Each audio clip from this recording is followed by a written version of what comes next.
ভাইয়া, টেবিলের উপরে যে আমার চকলেটটা ছিল ওইটা কি তুই নিছস? সত্যি করে বলবি কিন্তু। তোর চকলেট? তা আবার আমি?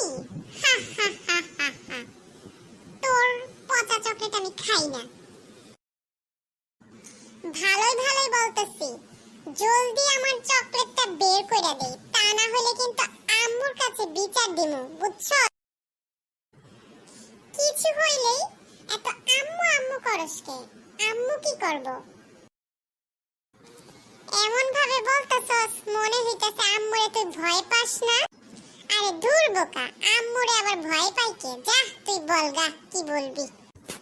এক্ষুনি ডাইকে নিয়ে আসতাছি। তোর পিঠের চামড়া কেমনে তুলতে হয় সেটা আজকে আমি তোরে হাড়ে হাড়ে টের পাওয়াই দিব, বুঝছস?